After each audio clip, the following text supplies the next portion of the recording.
en la obra de Maquiavelo, porque te voy a presentar a un tipo totalmente rarísimo, pero que tiene ideas muy claras de lo que podría hacer la Argentina para salir de esta crisis que ya lleva 70, 80 años de no poder resolver la inflación crónica y la decadencia de este país.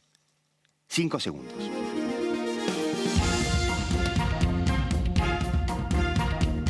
Marcos Victorica. A ver, yo te voy a tratar de presentar de una manera. Yo y muchos periodistas, por supuesto, sobre todo los que peinamos canas o no tenemos ya nada que peinar, lo conocemos como lobista, economista y lobista. Y un día desapareció, se fue a vivir a Miami y de repente aparece con dos cosas. Primero con este libro, que ahora me vas a explicar, primero me vas a explicar cómo se llama. Inspiración Zen, Send, Mensajes del Futuro. Y también me vas a explicar con una cosa muy media rara. Dije, Marcos Victorica vino de Miami, se vino a la Argentina a vender buzones. Pero explícame primero qué es Inspiración Zen. Bueno, primero te agradezco la introducción. Vamos a empezar por cómo yo me defino. Cuando la gente me pregunta, está bien. Yo digo, en mi vida anterior era economista. Eso ya se cierra un poco. Claramente. Y ahora en parte soy encargado de bauleras y empiezo a ser escritor. Empecemos al revés. Esto de la baulera realmente es una cosa, cuando yo escuché, vende bauleras que están en Miami, en Argentina. ¿Alguien compra una baulera? Sí, es muy interesante porque son de las cosas de la Argentina que no aprovechamos. El invento de invertir en cocheras en vez de comprar un garage fue argentino. Mirá vos. Yo lo que hice fui a Estados Unidos porque me quería ir por razón. Acá me iba bien, pero tenía ganas de cambiar de aire. Empecé a ver sectores y descubrí que el sector storage, que es donde los americanos guardan las cosas, es un monstruo. A vos que te gustan los ejemplos, te voy a contar. Hay más edificios de storage en Estados Unidos que todos los Starbucks, todos los Walmart y todos los McDonald's juntos. Juntos. Ah, mierda. Estamos hablando de miles. De 60.000. Lo usan 35 millones de personas, o sea, casi toda la población de Argentina. O sea, es parte del American Way of Life. Y vos le vendés a los argentinos que con una baulera, como es como una especie de propiedad, bueno, no, es una propiedad, tienen un, digamos, facilidad. Una renta física, pero fíjate que lo que yo inventé, no inventé nada, exporté una idea argentina. Allá no existía que los edificios se dividieran en cocheras. Claro. No. Lo que yo hice es dividir los edificios, llamémoslo en cocheras, y eso produce una cosa que me tiene muy contento, que es la posibilidad de que cualquier latinoamericano, porque estamos vendiendo también en Chile, en Perú, pueda tener sus ahorros en un país como los Estados Unidos con un título de propiedad, sin tener que ocuparse de nada, sin tener que aprender dónde comprar, etcétera. O sea, desde mi punto de vista... Me llevas, antes de que me cuentes el libro, ahí me llevas a la pregunta, ¿no? ¿No es medio patético que los argentinos que llegaron a ganar un mango solo piensen en cómo ahorrarlo afuera y no en el país? No, te voy a contar una cosa de la historia del dinero y que va a derivar en la inflación. El dinero se inventó con esas moneditas, las dracmas, qué sé yo. Y se hizo oficial porque el rey o el príncipe descubrió que él le podía ir limando partecitas. Le iba limando un poquito, o sea, y... Fue una forma institucional de robar a la gente. Siempre los gobiernos tratan de estafar. Exactamente. Eso después fue derivando en el papel moneda, que ahora los gobiernos emiten por atrás, entonces cada vez lo que vos tenés vale menos. El tema es que el dinero representa el trabajo de la gente. Claro. Entonces lo que te están robando es tu trabajo. Claro. Entonces yo me siento contento, orgulloso, satisfecho de poder abrir la puerta a mucha gente que pueda llevar el fruto de su trabajo a un país que es estable, que es dentro de lo que es el mundo de lo más estable y que tiene futuro. Y no dejarlo a expensas de distintos países, porque no solamente se vende en Argentina. ¿Por qué, Marcos? ¿Por qué? Bueno, vos sabés que yo soy intuitivamente, creo que a la Argentina le iría mucho mejor dolarizando su economía, olvidándose del peso y haciendo como hizo Ecuador, Panamá, El Salvador, otros países. Todos dicen, pero son países pobres. Sí, la Argentina, ¿qué corno es? Es un país empobrecido y que es cada vez más pobre, adoptando el dólar y olvidándose, o sea, no olvidándose, quitándoles esa posibilidad de estafa a los gobiernos argentinos, o por lo menos dándole la posibilidad de estafa a la Reserva Federal de Estados Unidos. Y te salen acá, salvo Milei, por supuesto, pero lo quito para mí, pero bueno, pero en eso estoy con él, todos los políticos te salen a decir, no podemos, todos, de la oposición, por supuesto, del gobierno, ni hablar. ¿Cómo lo ves vos eso? No, yo veo varias cosas. Lo primero que veo es que habría que ser, ya que la democracia es tan importante, habría que preguntarle a la gente. Bueno, no, en las encuestas que se hacen, a ver, hemos visto encuestas donde da un tercio, otras que dan un poquito más, pero no hay una mayoría. Los políticos han logrado desinstalar la dolarización que había empezado a instalar Milei. Vos sabés como yo, y lo que decía Churchill tiene mucho sentido. Churchill decía, yo solo creo en las estadísticas que yo puedo manipular. Quiero decir, vos sabés bien que depende cómo preguntas una encuesta, por supuesto. es la respuesta. Y además hay otra cosa, perdón, un tema de la obra de Maquiavelo de hace muchísimos años, que es la opinión pública no es algo dado por Dios, es algo que la dirigencia cambia, moldea. Para eso hay expertos en comunicación como Marcos Victorica, que se dedican a eso, la opinión pública se cambia, que es lo que, digamos, lo contrario de lo que sostenía Durán Barba, que es algo dado, y si la opinión pública dice vamos para allá, tenemos que ir para allá. Pero vos fíjate una cosa, lo importante primero, ya hay una mala, esto es como el tema de la droga, hay un bias en el texto.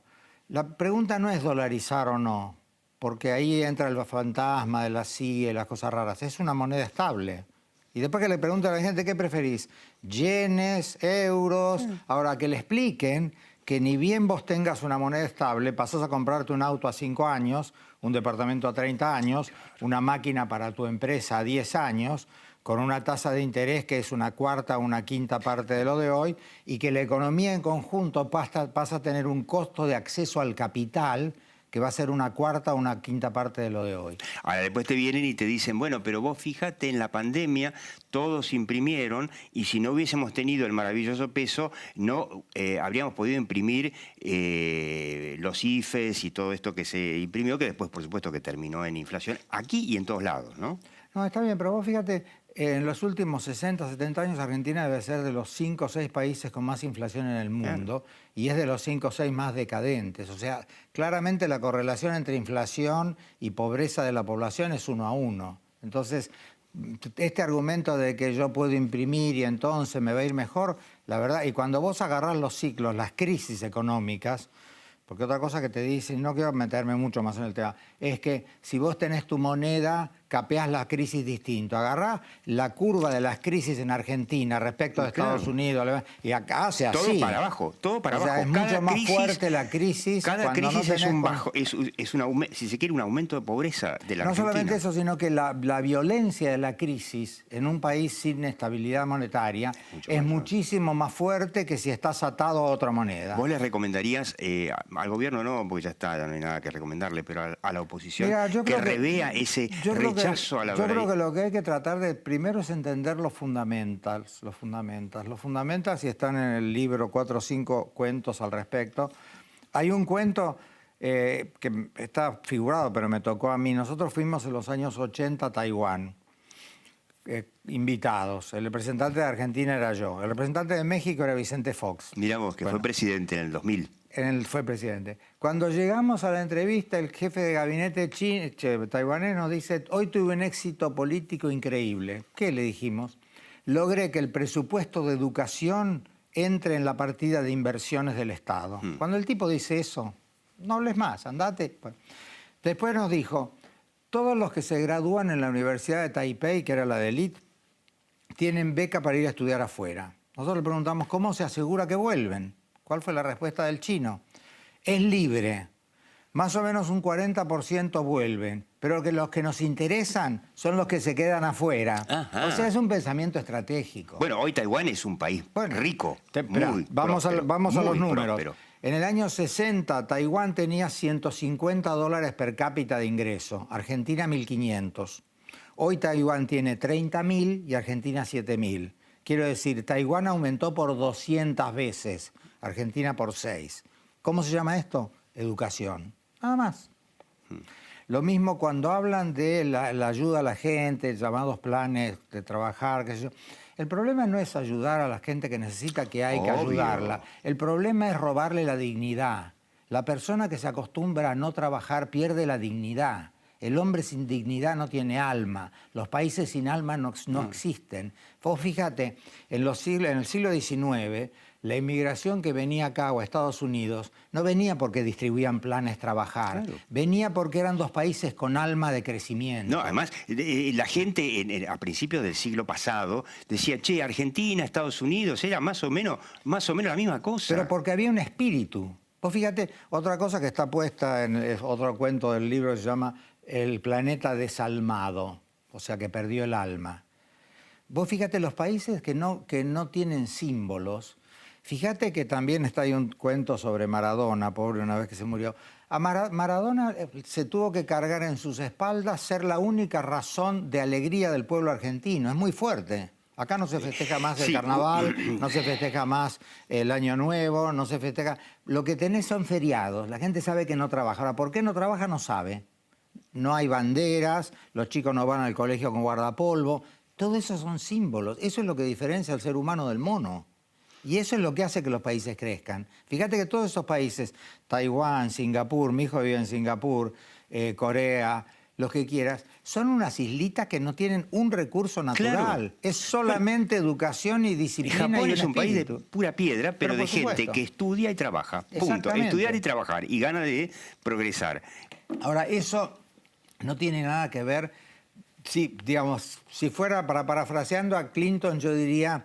No es la economía, estúpido, es el alma. O sea, si vos no tenés una concepción, un espíritu, educación, no hay salida. Vos la ves a la oposición que todas las encuestas están diciendo ahora que es lo más probable que este gobierno fracase y que se haga cargo el próximo periodo. Y no falta demasiado. ¿La ves devolviéndole el alma al cuerpo de la Argentina? Yo veo que lamentablemente esta temática no se habla acá. Yo parezco un marciano cuando digo estas cosas. Y te contestan cuándo va a estar el dólar de la semana que viene y qué sé yo. Nada de eso importa. La crisis económica, aparte, las crisis económicas se solucionan en 2 años. Vos le pedís el crédito al Banco Mundial, el otro, haces el puente y se soluciona. Sí. Lo que no se soluciona es la crisis del espíritu, la falta de valores, la pérdida de autoestima en la población. Fíjate que Argentina hace 50, 70 años... No solamente económicamente, culturalmente, teníamos una diferencia con Latinoamérica sideral. ¿Dónde quedó? Argentina era el país más próspero de América Latina y hoy es uno de los países pobres de América Latina. Pero no solamente eso, culturalmente. O sea, la cantidad de libros. Todavía quedan islas increíbles de creatividad y de cultura, pero eso es lo que hay que rescatar. La economía es secundario, la economía es el efecto. La causa es básicamente el alma de los pueblos.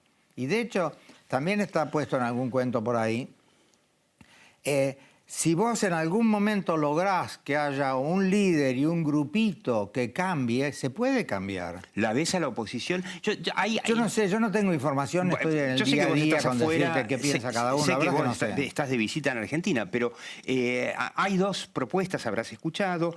Una es Halcona, la otra es Paloma. Los halcones, Macri, Patricia Bullrich, por supuesto que Milei, te dicen hay que hacer esto y vamos con lo que quieren ir, digamos, síganme los buenos.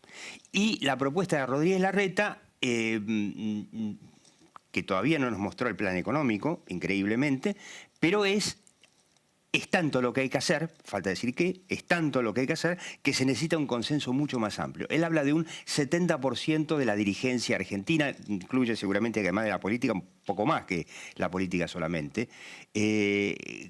¿Cuál es la que vos la ves más? Mira, yo leí el libro famoso creo que por las malas razones del quinto piso. Sí, el libro de Torres, que está muy Memorias del quinto piso sobre la crisis de Alfonsín. Relatado. Digamos, independientemente de su ideología, que uno puede coincidir o no, el relato es muy bueno. Y ahí saqué varias conclusiones, visto de perspectiva. 3 que son claves. La primera, desde la democracia hay solo 2 presidentes que se animaron a imponer su agenda por arriba de las encuestas. Menem. Menem y Kirchner. Menem y Kirchner. Son los 2 únicos presidentes que dijeron, no importa si te gusta o no, tiene que ver. Yo voy a hacer esto y que me sigan. El resto eran todos lectores de encuestas. Eran Durán Barbistas. Durán Barbistas. O sea, si las encuestas dicen no vayas para allá, yo ni trato de convencerte Está de que claro vayas. que cuando subió Churchill, Chamberlain quería asociarse con Hitler. Porque Claro, porque él prometía, no va a haber guerra, me asocio con Hitler. Era un alemán simpático. Entonces, quiero decir, esa es una divisoria de Sangre, agua. sudor y lágrimas. Quiero mostrar por última vez el libro, a ver si lo podemos ver. Nos vamos y vos me vas a explicar, ¿es Zen o Zend? ¿Dice Zen o Zend? No, es las dos cosas porque, primero, parte de lo que me sirvió alejarme del día a día es lograr abrir más a la inspiración. Cuando te digo de inspiración, te cuento que Tesla Sí, claro. era un esotérico, Madame Curie, Einstein, Newton. Mirá. El mundo está hecho Maquiavelo. Es toda gente que tenía una capacidad de inspiración no racional. Y esto es lo que ha hecho el mundo hoy. Es un tema muy interesante. Entonces, yo empecé a poder ver algunas cosas de estas. Y lo que veo es que estamos en un momento en donde lo que antes parecía magia o brujería se ha comprobado que es parte de la realidad. Se llama física cuántica, química cuántica, que es todo un mismo universo de energías, que la energía se transforma en materia, que el tiempo no es lineal, etc. Entonces, por eso pasé de Zen, como cosa espiritual, a Zen, porque estamos en la etapa en donde la magia y la tecnología se fusionan. Me lo vendiste, me lo voy a leer, porque después de esto lo voy a leer. Marcos Victorica, bueno, a ver, ex lobista, economista, y desde Miami nos viene a vender no buzones, sino bauleras, pero además inspiración. Esperemos que alguien te escuche. Hasta la próxima Hora de Maquiavelo.